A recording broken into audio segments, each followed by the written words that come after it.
Hello guys. So today I want to show you something that might or might not work, I don't know. So this is a Sony Trinitron TV, a 14 inches TV that I bought on eBay.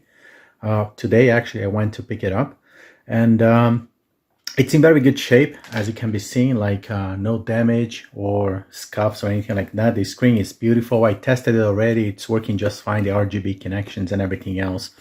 So my plan is to use it on my Atari ST.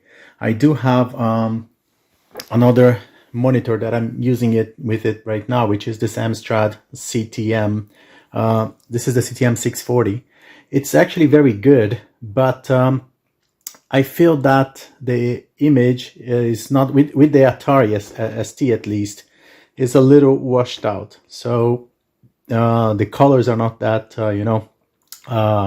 bright, and it's missing something there. I tried to adjust it, couldn't get it to get better than it is, and from what I read, this is kind of expected, especially because the Atari ST signal is not meant to actually be used with this sort of monitor here.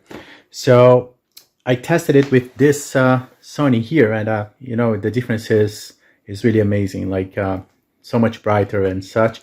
But the Amstrad monitor is actually very good with some other computers that I have. With the MSX, for example, it turns out to be great. It's just with the Atari ST that is not that great. And from what I read, same goes for the Amigas. It does work, yes, but it's not that great. So I invested some money to actually got this one here. And the great thing about European TVs is basically that most of them, they will have a SCART connection on the back, which basically is also going to work as RGB input. So you don't really have to mod the TV like, the US models. Normally, they needed that mod so that you could get the RGB connection going. So European models are so much easier. It's just really plug and play, and it just works out of the box. And it is the case for this model here. So the only problem that I got here that I noticed is there is this yellow input here is actually a composite input. I'm not gonna use it, or at least I'm not planning for it, but I want to fix it. The problem is the previous owner, he broke one of the pins, from an RCA jack inside of it, and that's actually very common, especially using old cables, and you plug it in. When you pull it, the middle pin basically gets stuck. And that's the intention of this video, actually, to try to see if I can fix it. I'll be using a method here that is based on heat.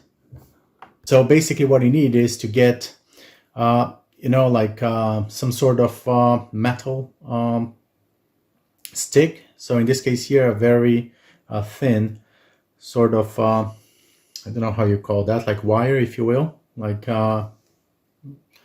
And what I'm going to do is basically heat this up. And the core of the RCA jack normally is, I think it's made of plastic, which means if I heat this up and I place this into the hole, it will melt the core, and I just leave it there for a couple of seconds. It will harden enough, and then I can pull it. So that should work just fine. One thing that I remember that I've done in the past is basically try to get a little bit rough, the metal itself. So use something to get it a little bit rough. It could be like some sandpaper as well, or something like that. That will basically cause the filling on this to be a little bit rough, so that when it actually gets into contact with the melted plastic, it has more, chance to be held. And I remember I did something like that. So just to show you here, let's suppose this here is the core, right, of the broken pin. So what I intend to do is heating this metal here up and then placing it here. It will melt enough so that leaving there for a while, it was going to harden, and then I can pull it and everything will come along with it. So let me try that, right? I'm trying to basically just insert the pin here after I heat it up. and then I'm going to change the camera position when it's time for me to pull, so you guys can see this magic working. I think this is the best method, not the super glue one, because the problem is with the super glue, you really need to have a very strong bond in order to be able to pull it and keep, you know, like the bond going. As I mentioned before, if you use like something else other than super glue, like for example epoxy or something like this, there is a greater chance that method actually could work. But I will try the heating method here. So let me do this far away from the monitor so that it doesn't melt the monitor itself, right? So only the tip here is enough.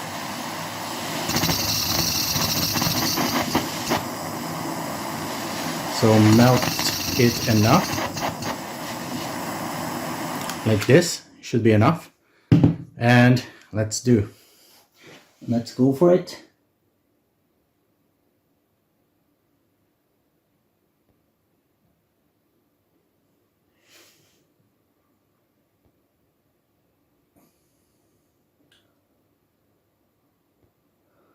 Not sure if, no. This might be way too thin. I might need something a little bit larger than that, because the problem is as soon as I move this away from the flame, it starts to basically, you know, like cool down. And when I get to the point where I'm going to insert this into the pin, it's already cold and it's not going to do what I want. Using a thicker part of metal here might work better, like for example a paper clip or something like this. I'm actually trying to avoid that, just because the paper clip, I think it's way too thick, and I don't want to create a mess in the hole there. So I'm trying this once again, but outside of the camera now. It's just for safety reasons as well. I don't want, you know, to eventually get the flame on the monitor and melt it down or something like that. So let's heat this good. And as soon as I finish this, I will add it to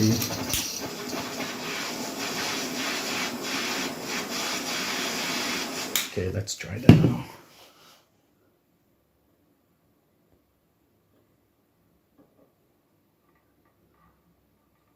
Yeah, that's the problem. Like if I try to push this, it bends, because when you hit the metal, it also like loses its strength. So it's very bendy. It doesn't help much. So you see that it is in there, it's in place, but I don't think it's deep enough for me to pull it and get the pin out. So probably if I pull it, it's just going to, yeah, almost. Like I think it went like down up to 1 millimeter or something like that. So let's try something else. Let's try that with, let me actually isolate this with something, because otherwise it's going to burn my hand. So let me see if I can get some tape here.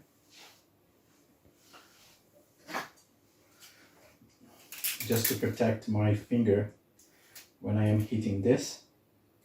So I'm doing this off the camera. Just regular tape here.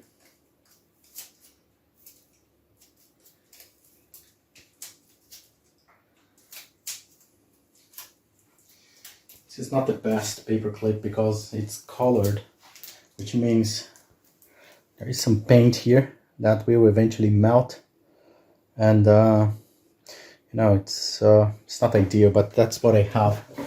So let's see if I can get this to work. So same thing, I'm just going to heat this up and try to bring that you know, towards the pin and see if that works.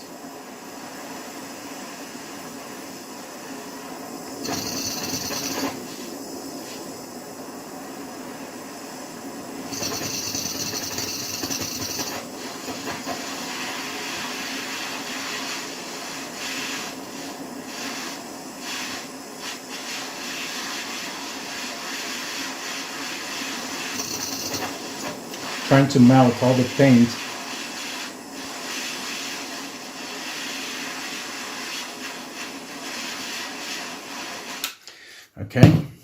let's try this.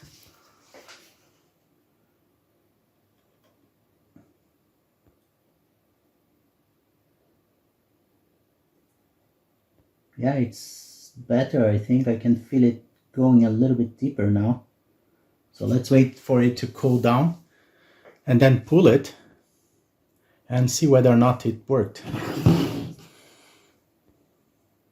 I don't need to move the camera, I think. Like it's possible to see it from the distance like this. So I think it's fine the way it is. Yeah. So you don't see the hole, but you know, in the end, it doesn't really matter. So let's see if that was enough.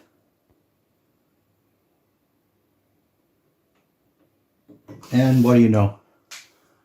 Pin is out. See? So this method, it's really good and clean because it allows you to actually extract those pins without any damage to the connector, as long as you do it right, of course. So you see that, let me see if I can get a shot here, but that's exactly what happened. You see, the core of the pin is plastic based, so it melts. So it's very hard for you to get it wrong actually, because as you can see, the enclosure is metal based. So there is not really a good chance of this actually, you know, damaging the connector or anything like that. So a paper clip is the best choice really. That's what I would recommend. And it works just fine. So just a little bit of patience and be careful not to, you know, melt anything else other than the core of the pin you are trying to extract. And it should be just good. That's it, guys. That's what I wanted to show you. So let me just show you the hole now, or the connector, so you guys can see that it's not damaged or anything like that. Let me see if I can show you. So look at that, a clean connector. See, no no sign of damage or anything like that. It should be working just fine. So yeah, that was actually not too hard.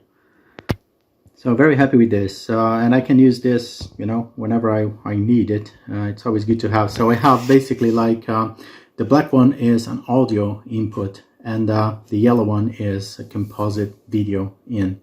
So I can connect any sort of, you know, consoles or anything that I want on that in the future if there is the need for it. And it has a convenient door that you can just close.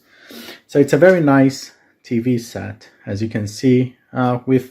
It is true with pretty much all Sony, you know, products.